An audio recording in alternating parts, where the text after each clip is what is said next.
This is Sports Chat with Nat. Nobody's expecting them.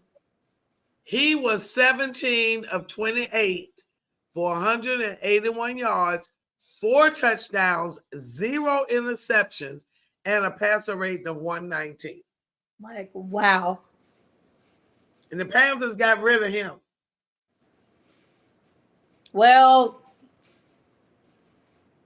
I think if the Panthers got rid of Bryce Young, we'll probably see him as a better quarterback. What's their coach name? Canales? Carolina? Mm-hmm. Yeah, Canales. I made a mistake and called him Callahan. Somebody said his name is not Callahan. I said, I know, I got it there. I got it. We can't say everybody's names right. Sorry. Listen, Canales. She's just spelling for you guys now. That one. Whatever. That's his name. Well, I was wanting to be mad. Listen, first of all, when they drafted that boy, number one, they knew they ain't had no offensive line. They didn't have no business putting that boy out there. Who he's talking But about? because they drafted him number one, they had to play him. And that's what I don't like about that situation. When they draft you like that, they got to play you. But I guess he said, I'm gonna take him out. I don't care what the rule is. I don't care what y'all say. I'm trying to win some games. And listen, Andy Dalton was off the chain. I mean, he was just drafted number one last year. So technically he had his nice little thing. But at the same time, it could be that the Panthers are doomed. I mean, so now, wait a minute. Now the question is going to be in the sense of, well, if Andy can do it, why can't Bryce? That's what I was getting ready to say. And they have the exact same team. I think, now I'm going to tell you this. You can think what you want. But if the offensive line don't like the quarterback, they ain't blocking for him. Because I've literally seen the Pittsburgh Steelers offensive line when Trubisky was in there, they didn't block for him. But the minute Mason got in there, it was like Mason had all the time in the world. But when they don't like the quarterback, they will not block. Alan Faneca had a problem with Ben Roethlisberger, and he got traded because he let Ben get sacked 2-3 times. Now Ben had it doing this. Alan Faneca let him get sacked 1 or 2 good times. Like you see in the movie. Look, like you see in the movies. He let Ben get sacked 1 or 2 times. They got rid of him. He in the Hall of Fame. But still, if the offensive line, and that may have been the problem, because they may have been, you bring this boy in here, yeah, he's the number 1 draft pick, but he ain't ready. He ain't ready. He won't ready. And they threw that team to the wolves trying to prove that he was worth being number 1, and he wasn't. They knew in practice he won't fit to be starting. He won't. But that looks bad that your number one started at you. The number one pick that you have gone afterwards does not start. But I don't think that's ever happened that the number 1 pick did not start unless they got hurt, like literally in practice. I don't think I don't think it will be I don't want to say a good look, but it doesn't look right, because then it's like you spent all this, I don't want to say this money, but it's like you spent this and that. It's one thing for like you went out and like how we got the number 8 pick that we got that, and then he's our backup. But it's another thing. This is a number 1, the first person drafted in the NFL, and you're like, you are not playing them. It's like, what was that? Because obviously the number 1 pick is supposed to help your team get better. Because obviously, if you're the number 1 pick, that means your team sucked that previous season, or somehow you ended up trading very well to get that number 1 pick. Actually, we did that with Michael Vick. So yes, but if you are usually the number 1 pick, it's because you did not have a great season that last season. 9 times out of 10. And then you'll also get the, or if you decide to trade up. But that hardly happens. Has there ever been a number 1 overall pick who did not start from day one? Who was it? Who was it? Carson Palmer. Was it really? What happened to Carson? What happened to Carson Palmer? And it looked like, let me see, wait a minute. I see another name. Let me check him. Let me see.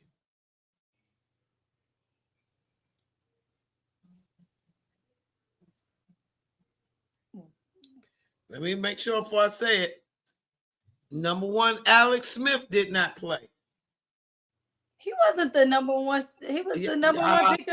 Number 1 pick, Alex Smith, Utah. Wow. So they didn't have to play him. They did not have to play that boy. But they ruined him. They done messed his confidence up. They let him look. And the coach, Anthony Richardson, ain't hitting on nothing either. He threw 2 or 3 balls down the field over 50 yards, but he threw 4 interceptions. So the 1 or 2. That's interesting. Because I'm guessing, reading about what Carson Palmer, and I'm pretty sure the same thing with Alex Smith was, they did pretty much how, in a sense of how they did Jordan Love. Exactly. Or how they're doing whatchamacallit. But as you see, it's only 2 incidents. Whatchamacallit? Who? Michael Pitts Jr. now. And also there's like multiple people I would see, but of course you think of them as later picks, not the number 1 pick. But we just proved that the number 1 pick was only 2. Always have to play. We found 2. But still, he did not have to play. He did not have to play. But the thing about it is, who was the Panthers' other options, though? They had Sam Darnold, who was not doing well for them.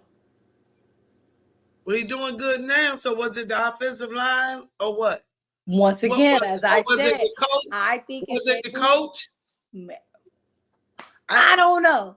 I don't know either, but we can see. Look what's gonna happen is it's gonna be another Justin moment where all of a sudden Bryce is gonna end up going to another team, and then everybody's gonna be like, "Oh, be a breakout star." Mm-hmm. Well, exactly.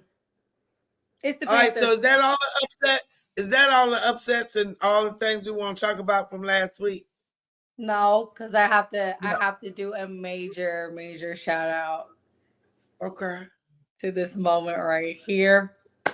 Shout out. Okay. Yeah, go ahead. You know I was ready for this because I texted you right after I saw it. Go ahead. You guys, y'all know I have a very big soft spot for Damar Hamlin. So, I was super excited to watch him get that his first interception and run it. And how the stadium went wild in the thing when he caught it. It was like you could hear the uproar. Like you can imagine if I was in the stands my own self, I probably would have lost my voice there too. Because that was an amazing moment. After everything that Damar went through, we sat there and watched him literally die on the field. They bring him back. All this stuff, him going through it. Last year, we didn't really see him play that much. They really limited him to probably, I think, 3 games for real. We probably added all of them up together. And now look at what he's doing every game. Like these first 3 weeks, he's been starting. He's been getting better that we see. Shoot, even last week, he was the one who knocked out Tua, ironically.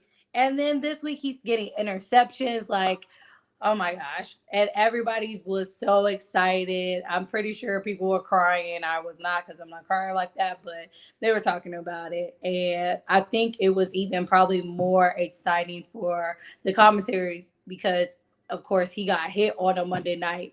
And Scott Van was talking about it because he was like literally on the field watching it, being there, to now he's like seeing him do that. So all the coaches and everybody was like, you did that. What a journey that we have all been on. So I I'm super excited. So I have to have my moment to shout out to DeMar, of course, that number 3, all the love and stuff. And also, let's go back to how the Bills just whooped on and beat the beep out of well, I'm on by myself now. But how the Bills beat the brakes off Jacksonville.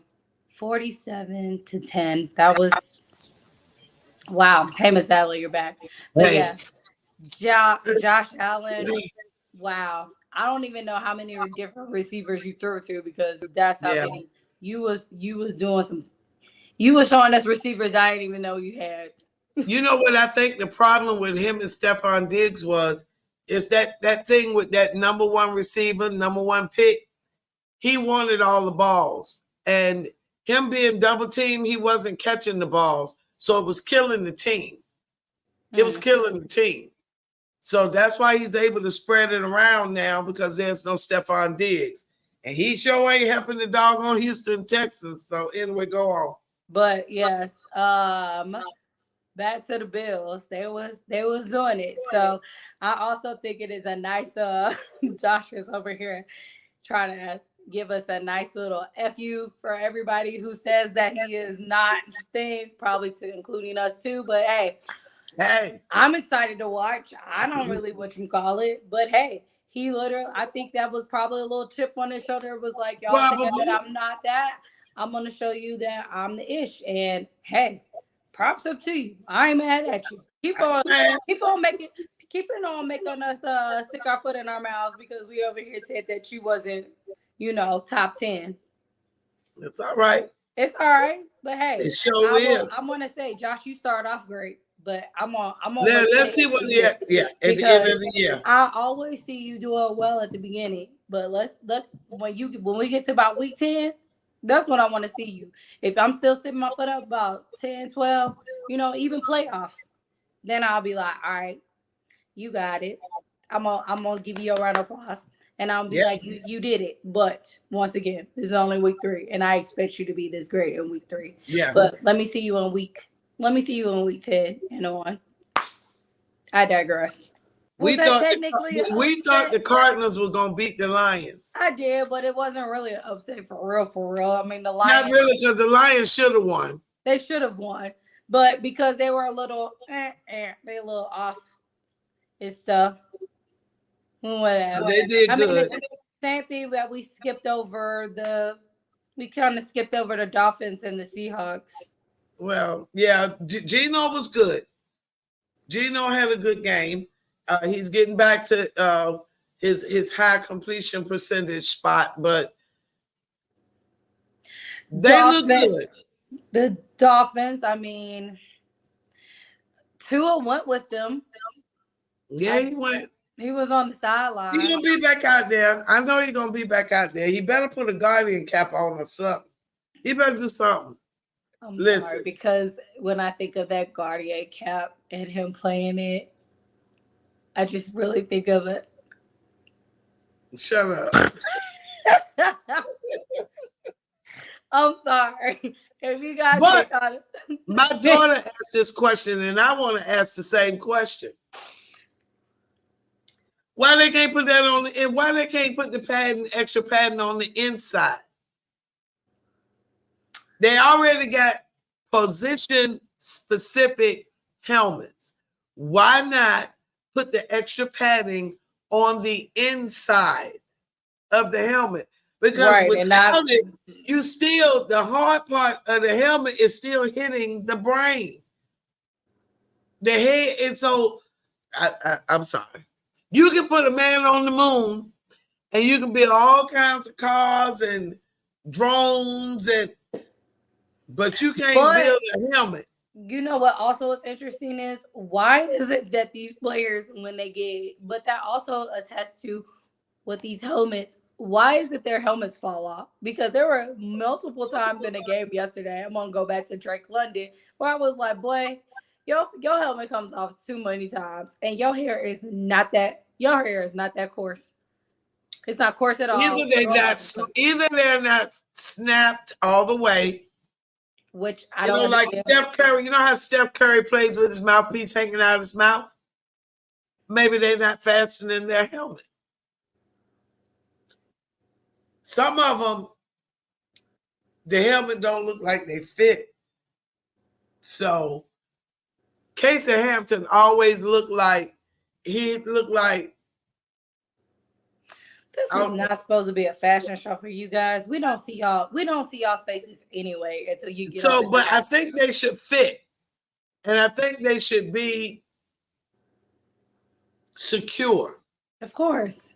But for, like you said, for the number of helmets to be coming off like they are, that is a concern. Because we do not need to see any CTE. We don't need no more.